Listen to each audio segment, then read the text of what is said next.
All right, I guess it's time to start. Hello everyone again. Thank you for your time and joining our webinar today. Our presenter, Dr. S.Magonov, will start shortly the presentation. Briefly about his background. He started his SPM career in academia back to 1988, and later in 1995 he joined industry. So he was with the Digital Instruments Rico company from 1995 till 2007. Then in 2007 he joined another SPM company, Agilent, and he was there until 2011. And back in 2011 he joined NT-MDT and became CEO of our US headquarters in Tempe, Phoenix, where we have R&D lab and application lab as well. Well, I'm sorry, I have forgotten to introduce myself. My name is Oleg Butyaev. I'm regional sales with NT-MDT-America, and I'm going to be a host today. So I'll give a word to S.Magonov in a few seconds, and later, after we're done with the webinar, we will try to address as much questions as possible. So please feel free to send questions. We will see them all. If we don't have enough time to address all the questions, we will send answers later after the webinar. And also, after the webinar is over, in a few days, we will be sending a link to the recorded webinar so you can take a look at it again. And for now, Dr. S.Magonov, please.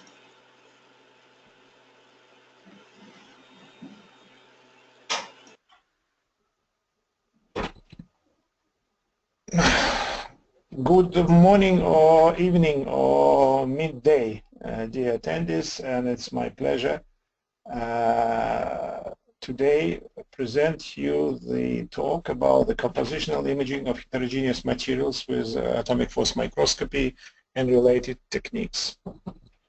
On the cover slide, I will show you two complex materials. One is bitumen, and another is blend of polystyrene and polyvinyl acetate. And what I want to get you today, the idea is how we can distinguish these individual components and pictures and IFM micrographs. And we will start with introduction, and this is my outline. Then I will give you examples of compositional imaging in the contact mode. Then we'll come to the discussion how we can map local mechanical properties and use that for compositional imaging. And then the same will be with IFM-based electric modes.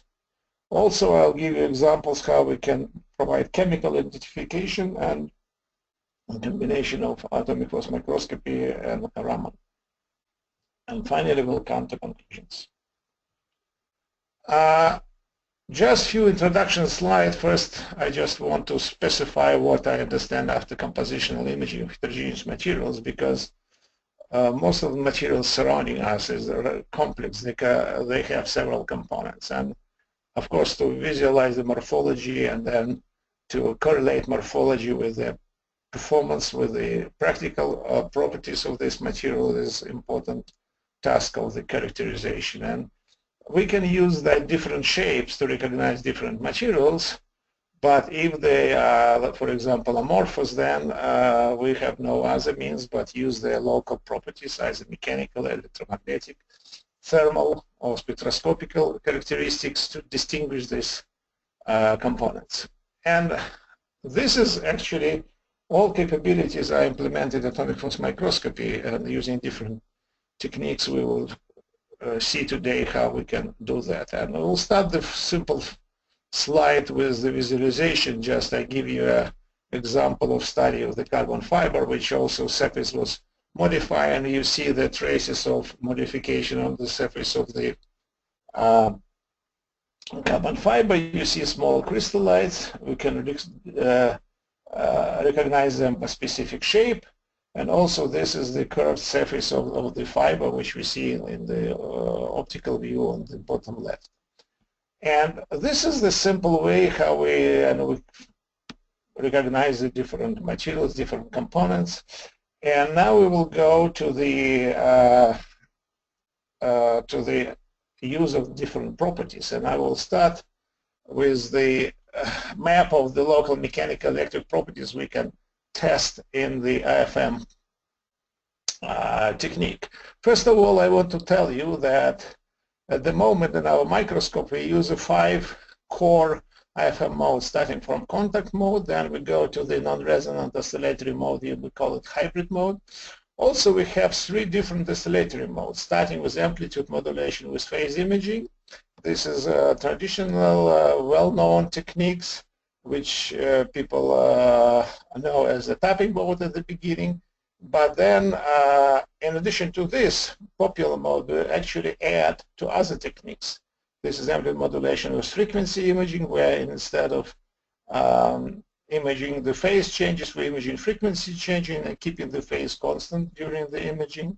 And also we have the frequency modulation modes. In our previous webinars and our application note, we described these modes differently. Here I want just to say that these modes,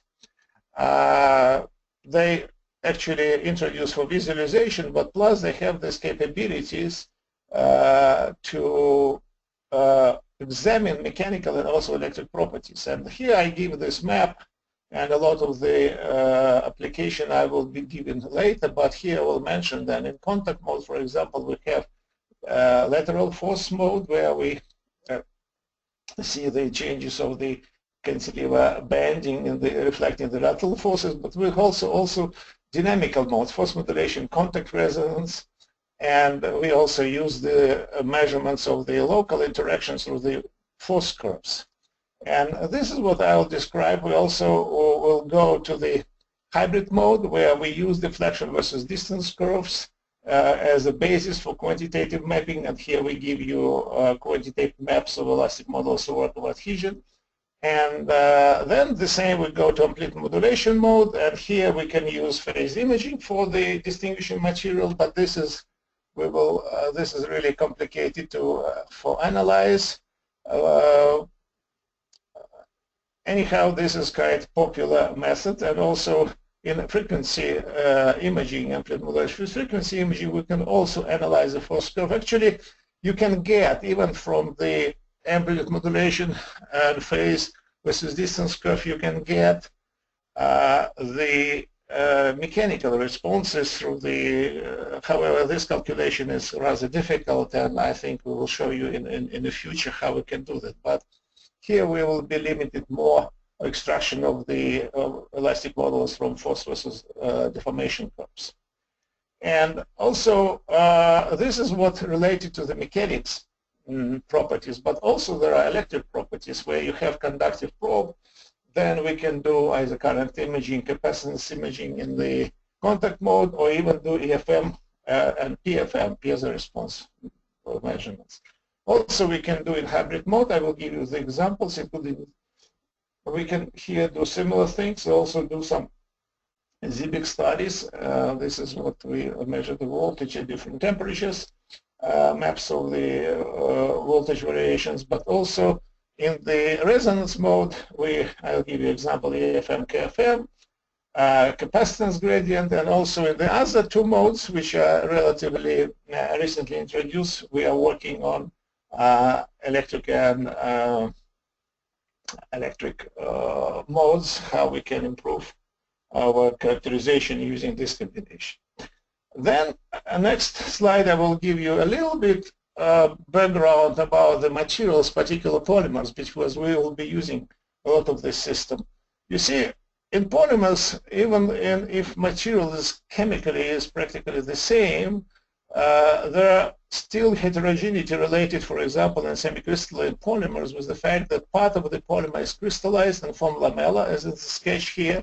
You see the multiple folding of chain is really the formation of the crystal. It's not organic crystal, it's polymer crystal. It means it's not perfect, but it formed dense regions, so-called lamellas, by multiple folding of the chain. In between, there are amorphous regions, and this is actually in the same chemical material. We have 2 different regions, and we can visualize based on their difference on mechanics and sometimes difference on electric properties.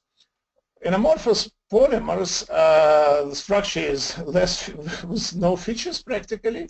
However, they also change their mobilities going through the glass transition point, and in the semicrystalline materials we also have the glass transition for amorphous part and melting for the chains for lamellars.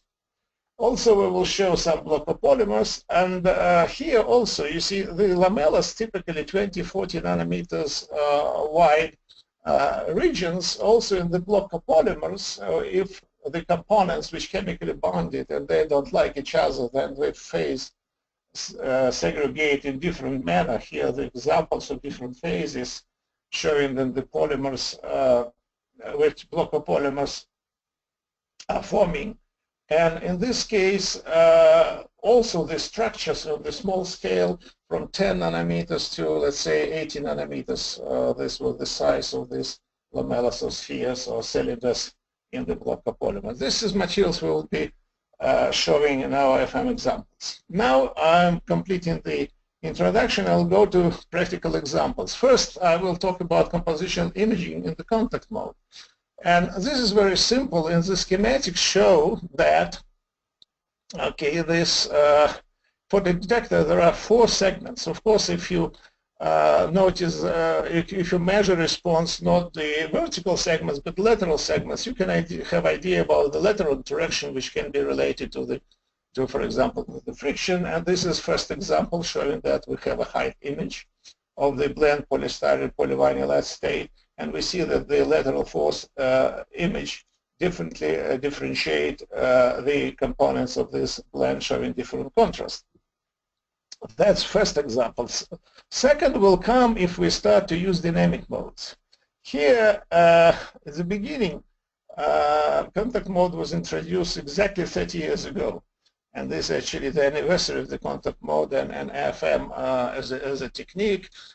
But I think this value of these techniques is still important even currently, because if we combine that with the dynamic modes, here we can oscillate either the sample, either the tip, a different frequency, and with this contemporary electronics we can measure responses on this frequency using looking amplifiers, and we can do a lot of different modes. For example, here, if we FM, and this is force modulation, if we'll excite either the sample or the vertical motion of the cantilever at this particular frequency, like 3 kilohertz you see here, below the resonance of the cantilever, then you can see that we see the contrast in the amplitude. If you measure the amplitude, then on stiff part of the system, the deflection of the amplitude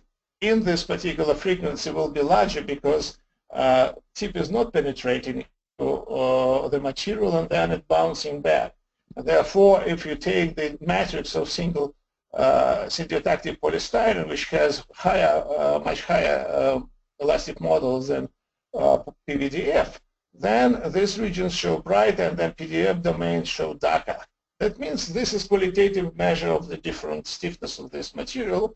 Also the same effect we see in the amplitude, which recorded when our excitation frequency is around 835 kilohertz. At this particular frequency, we found that there are the contact resonance of the cantilever. This cantilever we use has, I think, around 140 kilohertz eigenfrequency in the free oscillation. That the contact resonance frequency around 835, and then you can measure here either change of the amplitude of this or even change of the frequency, and can monitor these changes, and these changes also reflect the composite structure of the sample. Both methods, this more or less qualitatively, quantification is rather difficult, and I know if people are ultimately got the ways to extract reliably the quantitative values from that. This is a combination with dynamic modes, but we also do the same stuff where excitation not going through the mechanical issues but through the electric field. If you have conductive cantilever, and then you can excite the electrostatic force at some frequency, let's say this is also 25 kilohertz frequency, which is below the resonance frequency of the frequency lever. And in this case, we can record the responses of the probe at the same frequency on double frequency. And I will show you before why we have double frequency, because this is tip and sample somehow in the capacitance-like situation. In this case, you have also the electrostatic force at double frequency, which is related to dielectric properties, and we will talk about a little bit later. But here the examples where PVDF, this is a region which is enriched in the dipoles because of presence of the fluorine.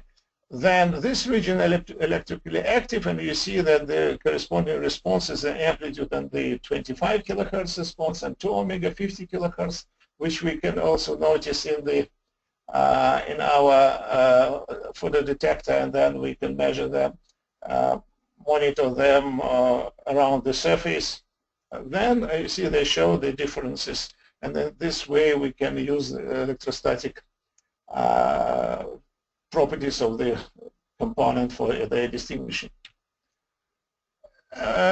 Couple more examples, because contact mode is really for a little bit harder material, and therefore the semiconductor is not a big deal. Therefore, if you take a couple of semiconductor structures and do these measurements, electrostatic force measurements in the contact mode, you see you can distinguish these regions which is differently doped.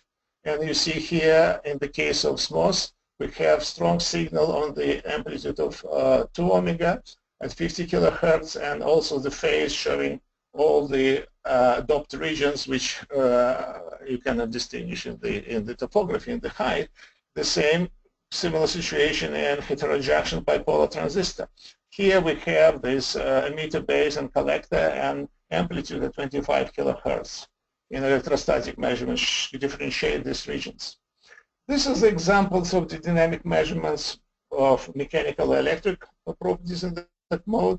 We also can do local measurements. People, since the beginning of AFM, they're using force curves initially to optimize the forces in tip-sample interactions, but then later they start to use that for extracting mechanical properties.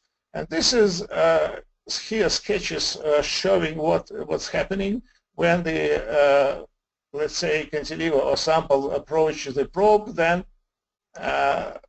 approach each other, then continue. Then if sample is rigid, cantilever is bending, and then on the reverse part of the cycles it's going down. And that's just schematics, but in reality, if you have soft and hard materials, these curves will different angle, different inclination, because in the case of soft material, there is a partial deformation of tip into the sample, even sometimes penetration. Therefore, in this case, the curve is not as steep as in the case of the hard material. And based on that information, and this is on the right, you see a couple of the practical force curve and a small level of deformation or small level of the force. We see that they trace and retrace, reproduce each other. Or, however, if you increase the load, then you can see the effect of plasticity. But in both cases, if you use the appropriate model, then you can extract the quantitative measure. First, you need, of course, to get the force versus deformation curves. You need to know the spring constant, and also you need optical sensitivity of your instrument. But after that, you can get the force versus deformation curve and use solid state deformation model like Hertz, JKR, DMT, and we can do all these modes if I analyze the data. But this is the curves in contact mode. Usually we're done in very small rates, around 1 Hertz. And that we will discuss later how we can do that, because if you do so slow, mapping them on building the map on the surface region is a little bit of time-consuming task. Other thing here, but we see that there are elastic responses, and actually the model people use, they only describe this type of interaction. However, we also know that there are time-dependent properties like the polymer viscoelasticity. And we tried to use all dynamic modes to get the polymer viscoelasticity, but the problem is that in the dynamic modes, the deformation and the force, they are not really harmonic functions in the case of the AFM, because in dynamic mechanical analysis of polymer viscoelasticity macroscopical, people use the stress and strain, which through harmonic curves and then shift of their phases people use for evaluation of viscoelasticity. In our case, we cannot do it, unfortunately, for AFM because of the non-harmonic responses of stress and strain, but we can do it in a different way. And this is what we show now this way, and we will start doing more on wide range of material, but here our first example. And the in analyzing the polymer viscoelasticity, we do experiment very simple. We indent the sample and keep the force constant and look how the tip penetrates into the sample, like measuring the creep compliance. And in this case, why we should do it? Because there is a great principle of Flüge on the bottom. You see, if viscoelastic structure is subject to loads, which applied at time 0 and then held constant, then we can replace the modulus in solution of elastic problem with the function of reverse of compliance, and when we can solve this problem for found the characteristic of viscoelastic behavior. We've done that with the case of polystyrene PVAC blend. In this case, PVAC has a glass transition point around 40 degrees C. Therefore, if we start to change the temperature, and you see this compliance curve which measured, then the penetration in the PVAC sample start to change and changing with the time. Polystyrene, this is another component which is matrix here. We measured at the same temperatures, and polystyrene doesn't change much because glass transition of polystyrene around 100 degrees. Therefore, this compliant curve can be used for analysis of the polymer viscoelasticity. When we made the fit of this compliance curve with a 3-parameter model. 3 parameters, can be 2 modulus and time, or 2 modulus and the loss of, and also loss of tangent. And when we made this fit, from this fit we can also extract this real and imaginary part of the modulus, and here the graphs. And also we can extract the loss tangents, plus we can do it at broad frequency range. And this is the way we suggest to examine polymer viscoelasticity. Just we started with 1 point, now we will go to the broader range of materials, and I think next webinar we'll try to tell you more about that kind of measurements. But that's, we will leave the contact mode, we go to the amplitude modulation, or people used to know it as a tapping mode, just generic name. And I would say that people were very happy in, say, 93, 95, last century, of course, when the phase imaging, the measuring of the phase lag between the cantilever interacting on different locations, give the different contrasts which help to visualize the different components of material. The simple example, of course, if you do it gently, then height and phase do not have much compositional information. However, if you apply the high force, and this is for the SBS 3-block copolymer, then you see the height, a particular phase show you the contrast, which differentiate the blocks of the polystyrene and polybutadiene. We can do that because I told you we can do also not an amplitude modulation phase imaging, we can do amplitude modulation frequency imaging, and also doing with high force. Then frequency image also help us to differentiate the component. In this case, polystyrene LDPE blend, and there are stiff domains of polystyrene, and then also the matrix made of the LDPE. And LDPE, you see, because this semicrystalline polymer, you have bright lamellas here and the surrounding biamorphous material. This is actually a three-component system in this case. But this is the way how we can visualize them.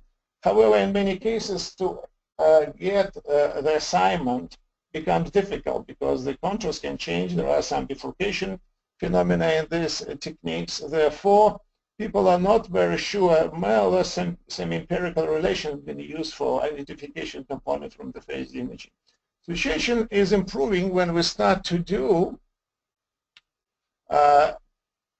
nanomechanical measurements in hybrid mode. Hybrid mode is kind of, why it's hybrid, because it's combination of oscillatory mode.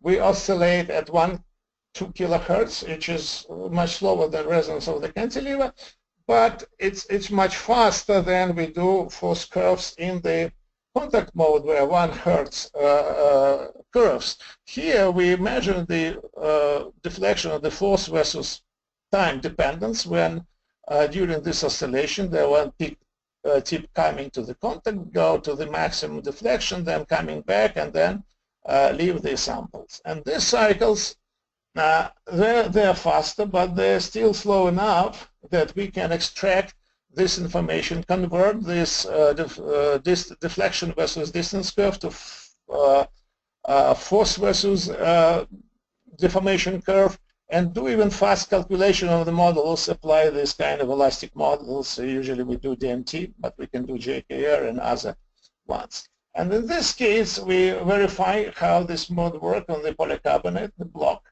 And you see we've done scanning on the bottom because we do fast calculation of the models of adhesion. Then we can practically show that simultaneously with visualization of the topography.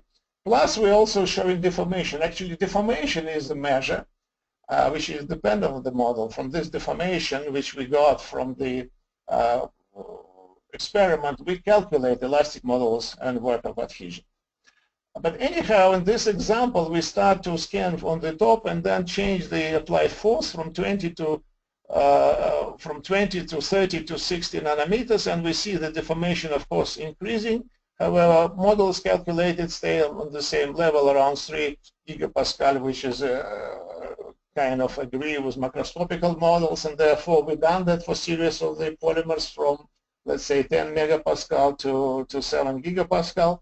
And we get more or less a nice correlation between the hybrid measured data and the macroscopical elastic models. Now I will show you how we use that for the complex situation, for the compositional imaging. Here the polystyrene high-density polyethylene blend, and there are two cases where the this component, either one is in the matrix and other in the inclusions. Here the polystyrene and HDPE, again HDPE, here you see the structures, and that what where there is tiny lamellas.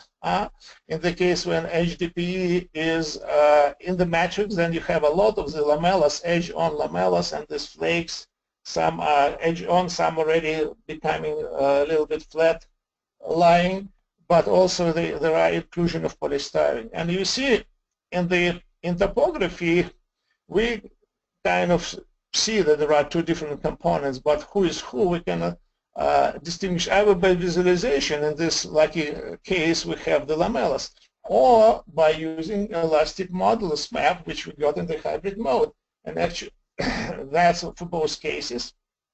We see that these inclusions are very different in contrast, and they are, this is in case of HDPE models around 0.5 gigapascal, and in case of the matrix of the polystyrene, it's around 2.5 gigapascal, close to expected 3 gigapascal. Also in the reverse case, again, between the 0.5 and 2.5, the modulus, and you see we have a nice way to distinguish the components and trust this data based on the values of the modulus. Also, we'll continue go to the smaller dimensions, starting from the blend of the LDPE and polystyrene. LDPE is not highly crystalline because lamellas are not completely covered the same matrix in the case of the HDPE polystyrene blend. But here we start to see them brighter edges, and there are darker areas as amorphous one. And this is, if you zoom, you see definitely there are tiny lamellas, which bright contrast in the elastic models. This is a crystalline polyethylene lamellas, and surrounding is amorphous material. Also, the polystyrene domains are much brighter, and you see them in these both elastic models map.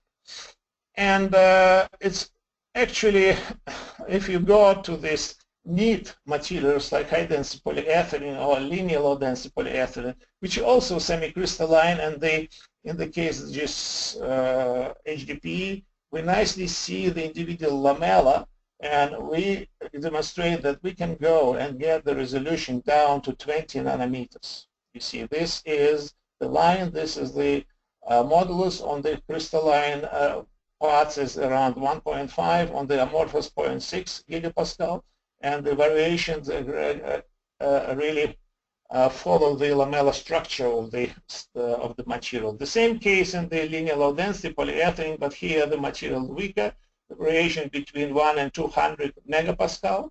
But again, we see this variation with the lamellar type of resolution around 20 nanometers. This is showing that, and actually this is what the size of the tip. I don't think we have ability to go below that in the resolution. And also there are a lot of lamellar systems in block copolymers. And again here in the polystyrene block, polybutadiene block polystyrene, or SBS, as I already showed you, here we all have also the models maps, and again resolution go to 20 nanometer to lamellar size. The same in the polystyrene block PMMA. Again, we have the elasticity map here. Also, this is 400 by 400 nanometer map, where we see the variation of the models really on the very small scale of 10, 20 nanometers. This thing is showing our high spatial resolution for lamellar systems.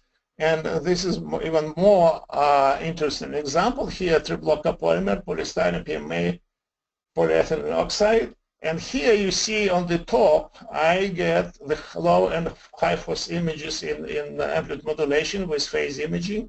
Of course, in order to get nice phase contrast, you need to go to the higher force, and that's beautifully show the morphology of this block of polymer.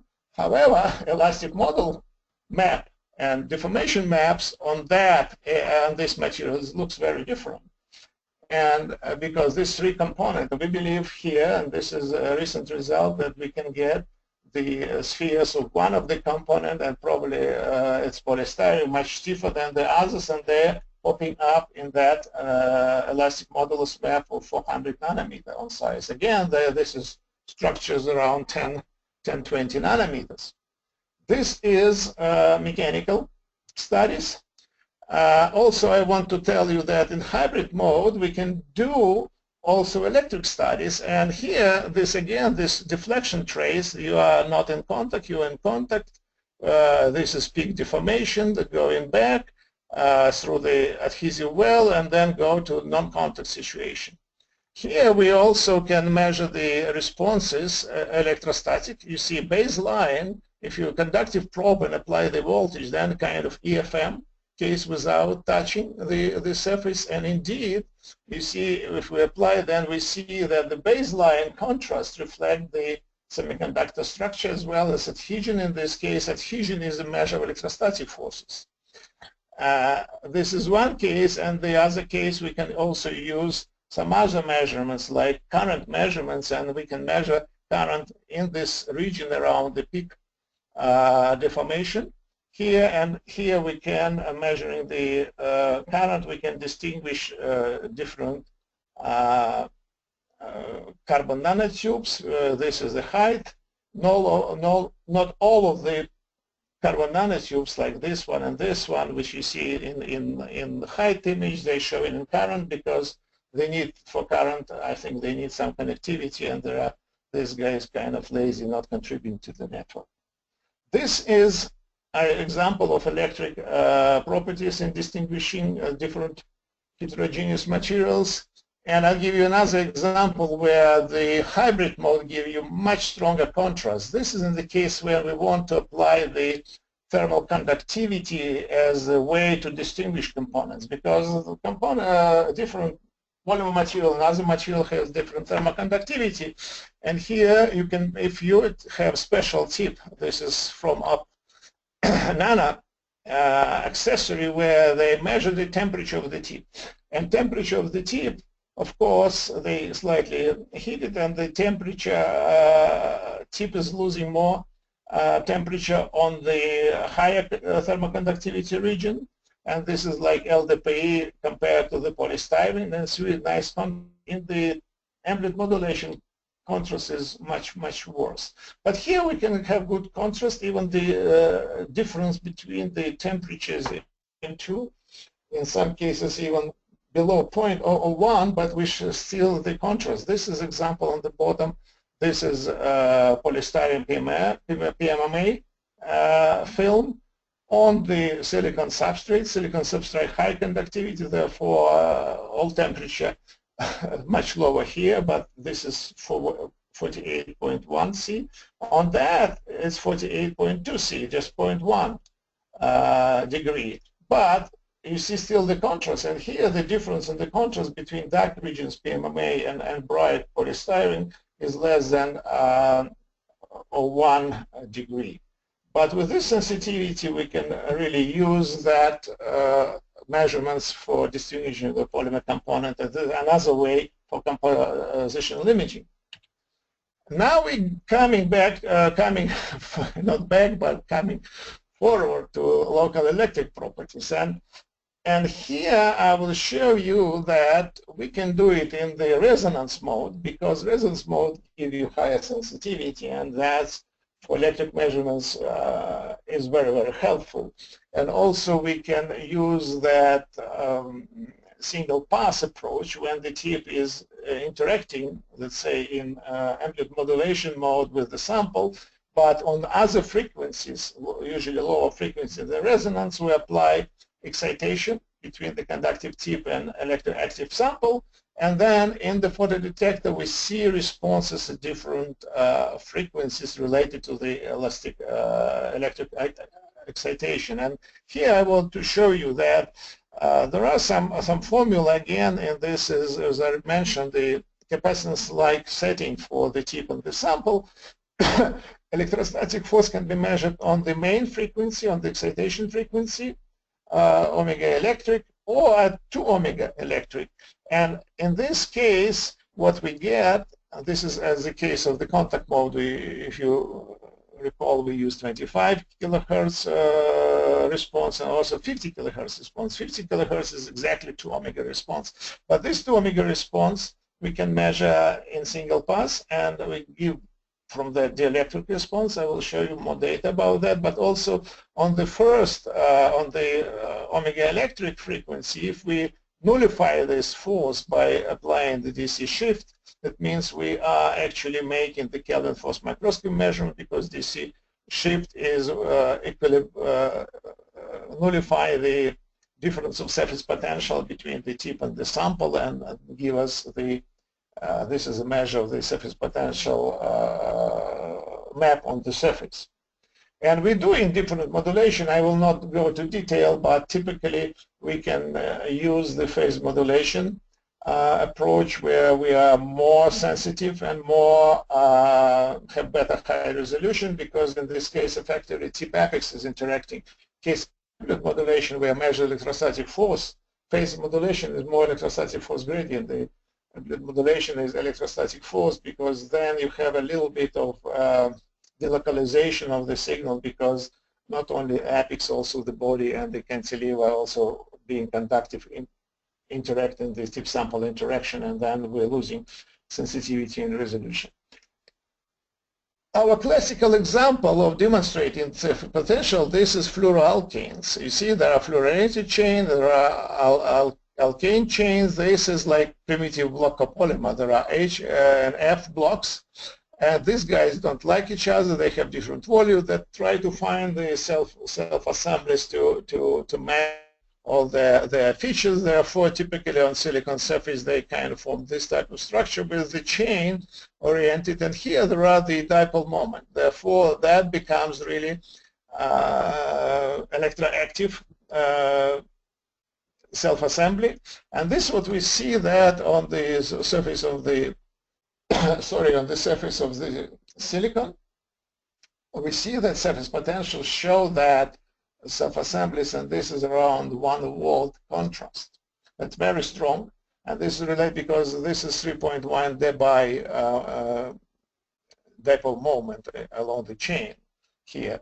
But also this is at signal at omega, and that 2 omega signal, which is kind of proportional to DC-DC. Here we see not only that domain, but we also other material like contamination or material which do not show the dipole moment. They also contribute DC-DC because it's actually the capacitance in the tip sample junction. That's interesting. We can do it, and this is already high resolution, but we also, if we use the same material in HOPG, then they form, because they like to lay flat on the graphite, particularly in these regions, and then we zoom from this region here, and this is the height and the surface potential. The potential here is very, very small because the molecule lying flat and the dipole moment is along the surface. Therefore, only the CF3 groups which have some dipole moment, they of course they are not completely comfortable on the surface. There is some small rotation. Therefore, there is weak signal on the edges of the lamellars. And this is around 20 millivolt signal, but the spatial resolution here, 80 nanometers with a couple of nanometers. That means we also very, very high resolution in measurement of the local electric properties in this way. And for polymers, we like to use that because polystyrene and PVAC, another system we use a lot, because in this case PVAC has the more electroactive groups. Polystyrene is kind of dead for the electric measurement. There is not much you can do. But PVAC, because there are some charge groups, and therefore they have this small surface potential, and this is domains here. Topography, this is surface potential, and this is DC-DC. DC-DC differentiate, plus they have also in different bright and less bright in PVAC location, and this related then to DC-DC. Contrast is also not only proportional to the electric constant of material, but it's the ratio of the electric constant and the height or thickness of material in the junction.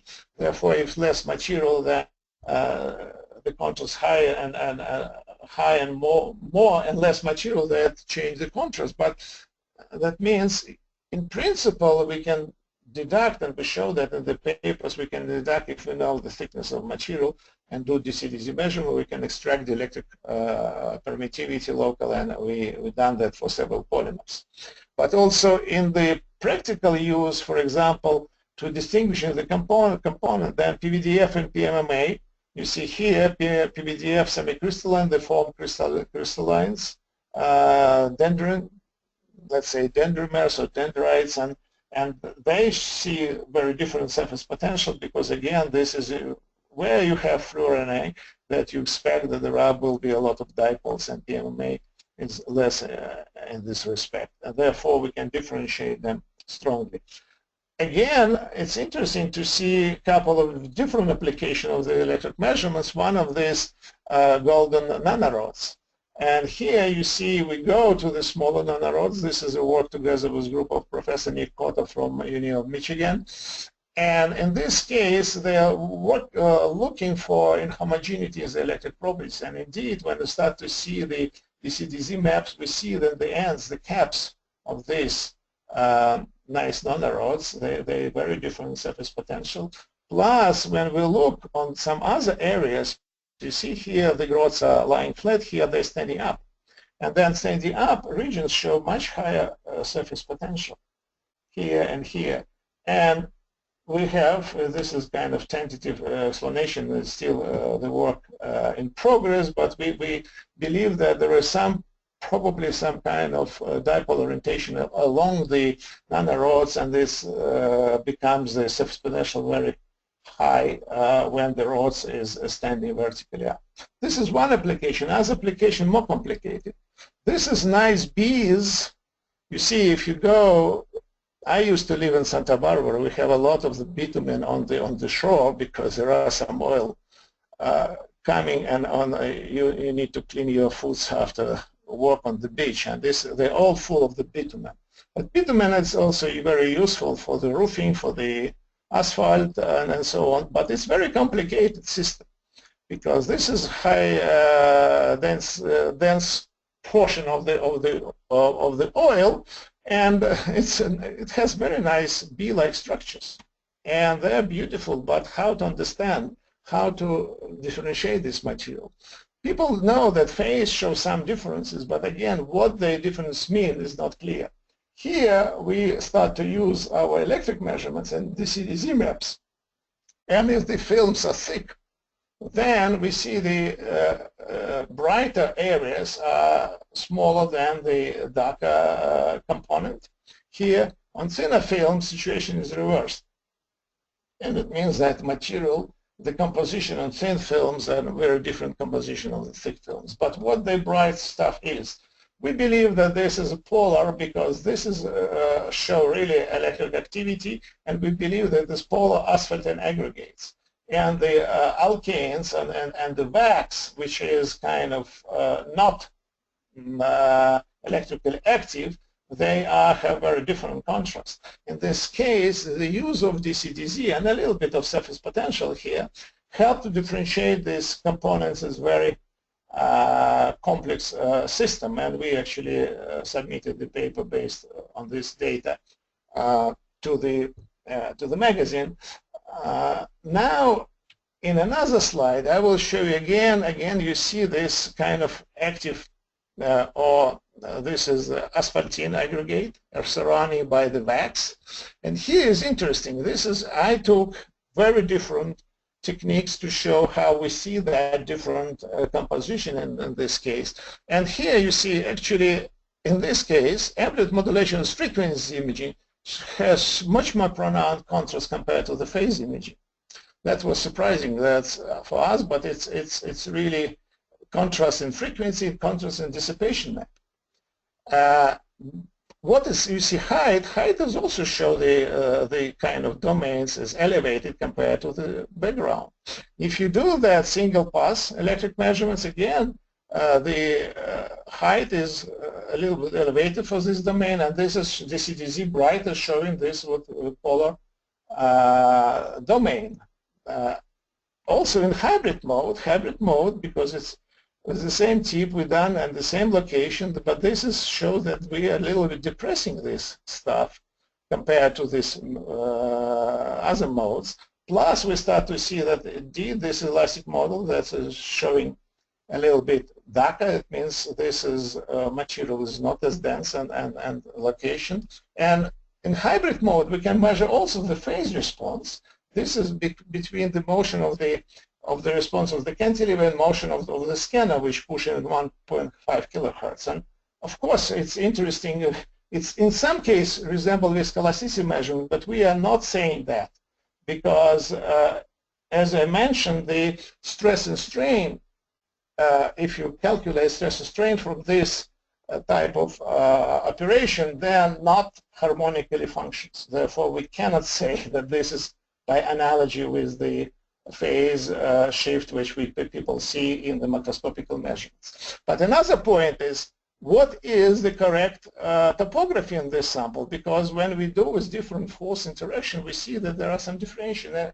And what here frequency modulation come? We believe that if you operate frequency modulation in the attractive force, that's the most true topography you can get here. And you see there is no ever differentiation between these materials in the height image. Even in the amplitude modulation phase imaging at low force, we see a little bit of differentiation of the central part, even at low force. At high force, of course, it will be pumping, as in other modes. But this why you see this is a frequency modulation, one of the oscillator mode. This is a the best candidate for looking on the true topography in heterogeneous system where the height image done at some different force interaction might be a little bit misleading in the case of the true topography. And now I will come to the last part of my talk. I will show you a couple of examples how we do AFM-Raman compositional imaging. And of course here there are polystyrene PVAC. They have different bands. This is reddish one is PVAC. Polystyrene is blue. Of course, if we do the maps, we help us to differentiate in this particular blend who is who. It means PVAC regions, this is a matrix, inclusion is polystyrene here. And again, in the other example, polystyrene polybutadiene, if you do typically height and phase, again, you see the phase, they show that there are binary situation, two different modes, but who is who, we don't know. But you do polystyrene map, and you see that this is really domain of polystyrene, and polybutadiene is more or less the matrix. This is one example. This is very helpful. We want to go, this, you see, this is 40-20 micron areas. That means resolution is not good enough. We believe, or we hope, one day TERS will help us, but so far we cannot say that the TERS, which has some application in carbon materials, is very useful in the evaluation of polymers on this particular scale, on the nanoscale. But I think TERS work mostly on the carbon materials where it provides compositional imaging with high resolution. In another case, I give you an example where we do combined height, surface potential, DC-DC map, and again, here the part of the Raman map showing that again we identify the domains here as a polyvinyl acetate locations. Again, combination modes can be very helpful because in this bottom example we have polyethylene oxide PVP blend. In this case, you see topography and map of polyethylene oxide band showing that the matrix more or less of polyethylene oxide, green is higher here in this palette, but the surface potential show very different. And that difference, because the potential different from topography and different from the AFM-Raman map. But the point here is the depth penetration or depth from which the Raman collect the signal is pretty high. Surface potential is still dealing with only surface material. Therefore, that's in this sense the surface potential as a mapping tool showing the situation on the top surface where polyethylene oxide map from the Raman, it shows more or less average situation which includes thicker layer of the material, I believe around half a micron at least in the thickness. But by this I want to conclude. And that's four main conclusions. Broad arsenal of IM techniques. I will show you and illustrate on a large number of samples.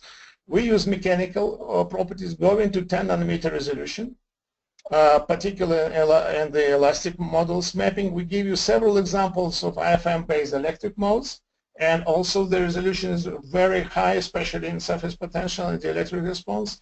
And also we apply the AFM-Raman characterization because that's chemical fingerprint information about the different component, and I think we start to do AFM infrared already, and I think that's again in one of the next webinar we will show our results in application of AFM infrared to the compositional imaging. And also I think all these results will be possible without John Alexander, Sergey Velikov, and Mark Surchev. We helping me here in nice Arizona, and I thank you for your attention.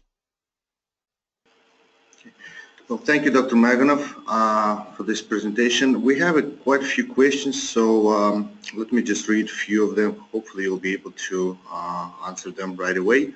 So One of the questions is how to find the optical sensitivity of instrument for DFL to force conversion.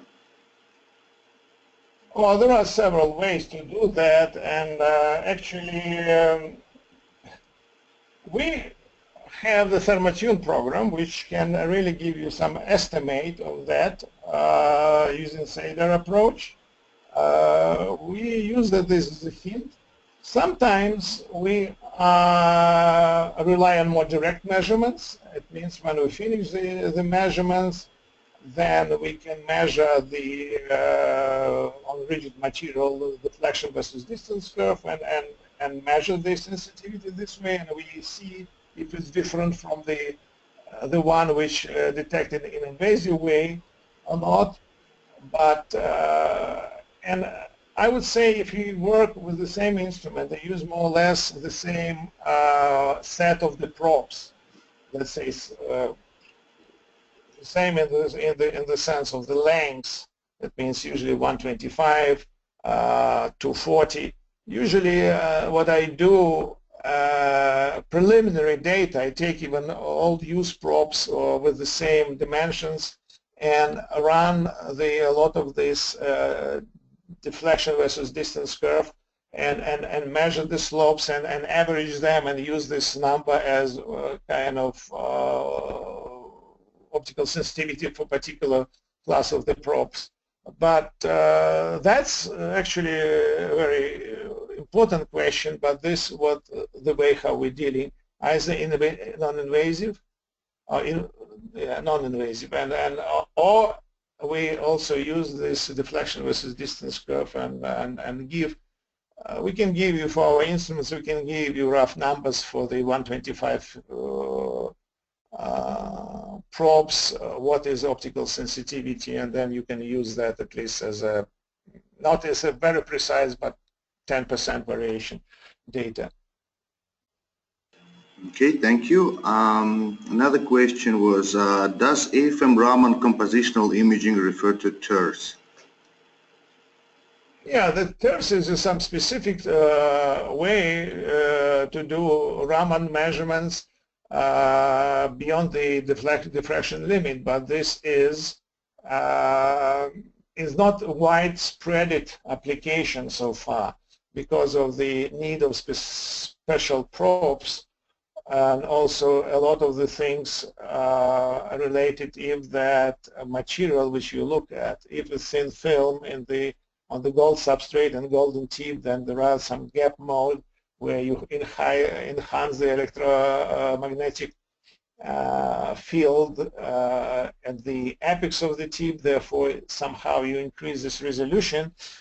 This is techniques known already for many years, but you see it didn't become really a routine method for the broad polymer set. There are some materials like carbons, like graphene, like I don't know, carbons is a high Raman scatterer.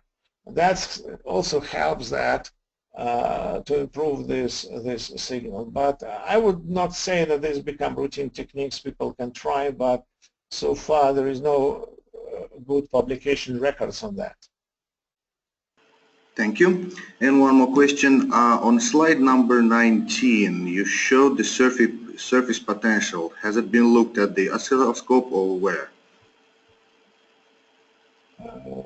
Slide 19. Oh, that's interesting. I didn't know that. Okay, let me check. Slide 19. Oh, this is surface potential map, which is recorded. And there's many of this. This is surface potential map recorded in our software, where we plot the voltage offset, which nullifies the electrostatic force interaction and the excitation frequency. We usually 3 kilohertz, at which we excite the electrostatic force between the conductive tip and the sample, and this force is measured in our software, and all our software have a feedback where this force is nullified, And this value of the voltage was used to nullify that electrostatic force interaction is presented as a map of the surface potential, because this is direct measure. And for example, in our standard system, bismuth tin, this alloy, metallic one, the work function difference is 200 millivolts, and then we measure this our way surface potential, we see also 200 millivolt step between domains of bismuth and tin. This is kind of our regular mode, and this is just click and watch. Thank you. Unfortunately, we're running out of time and we have a lot of questions, so I'd like to thank everyone for participation in this webinar. We will try to answer all of your questions and send it over the email. And thank you, Dr. Serger, for this great presentation, and we'll look forward to see you on our next webinars. Thank you. Thank you.